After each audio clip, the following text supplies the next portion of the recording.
Hello and welcome to GGTV. So today we're not going to ride and do a review out and about. It's too windy. So what I thought I would do is I thought I would do a little review of the new light that I bought, which is a Raveman FR160. Bought it from Amazon, around about $30, which I think is it's quite reasonable. It's a little bit expensive for a light.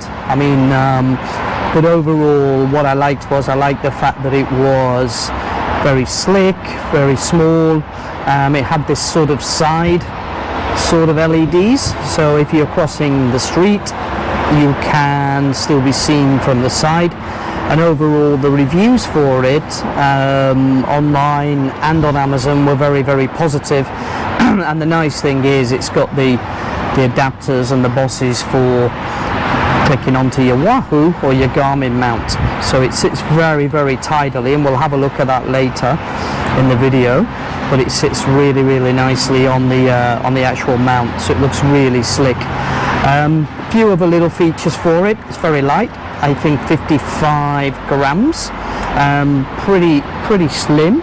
So if you can see that, probably 10 millimeters, something like that, maybe a little bit less. And it's got the boss on the top, and it's also got so I think that's the female boss and the male boss on the bottom, depending on what type of mount you've got.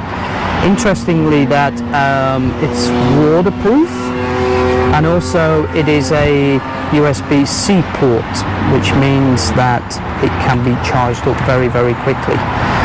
So far I've only used it a few times, not had to charge it yet, but when I did the first charge, it was fully charged in literally, just over 1 hour.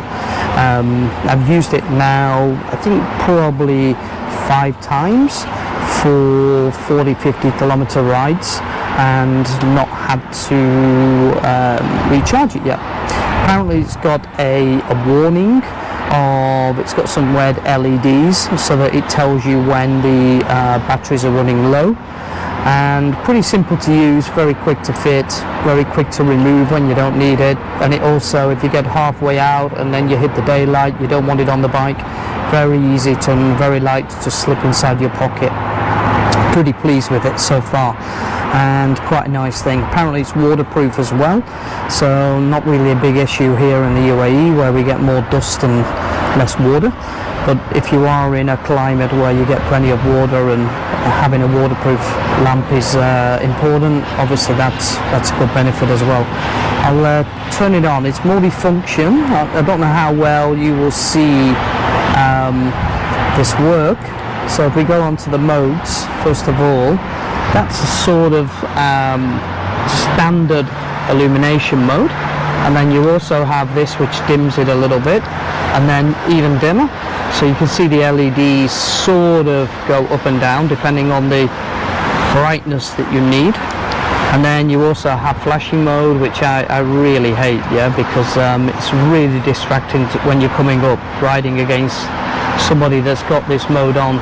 It just makes it very difficult. It's good for visibility, but in terms of to be seen, but don't do a whole lot of riding on the road.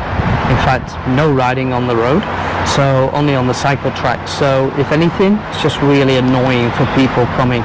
It's also got the flash mode, which is a little bit less intense, and then slower still, and then back to this mode. I think the slower still mode is not bad for poor daylight conditions, where you just need to make people aware that you're there. So that's pretty much it. So I don't know how well that sort of comes out on the thing, but it is very bright when you get this out and you've got it on the bike. I wouldn't say it illuminates the path directly in front of you. You've got to tilt it down slightly, so I had to adjust the Wahoo mount and angle it down slightly. Then it does sort of illuminate the path in front, not too far, but far enough so it's not too bad. And just press it and turn it off like that. So far the performance of it is pretty good. I like the look and feel of it, as I said, and so far so good. So let's go and have a look now at clipping it on the bike. and see how it works.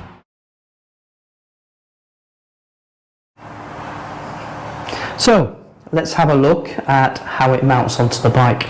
So really simple. I've got my Wahoo mount on here, and the boss on the bottom is the male boss on this one. So under there is the male boss, and really simple. Mate it up like this. I say really simple. Sometimes you've got to make sure it's aligned, and then put it onto there, and there you go. Simple as that. And let's turn it on. So there we go with it on. Looks pretty neat, pretty tidy. If you do want to like angle it down, you can sort of push the mount down, and I've done this a few times just to illuminate the path in front. But overall, not really needed to change too much, and yeah, it fits pretty neat. In fact, sometimes it's a little bit too bright when it's on the maximum setting. You only need it on the low setting, and then that annoying multiple flashing mode, which is not good. So let's turn that off. So turn it back off, take it off. Very simple. And so overall, really like it. Yeah, $30, and I think so far a good sort of $30 spent. So thank you very much. Keep liking, subscribing, watching, and we'll maybe do some more mini reviews coming up soon. We got some new kit recently, so let's do some reviews on this as well. Okay, bye for now. Take care. Ride safely.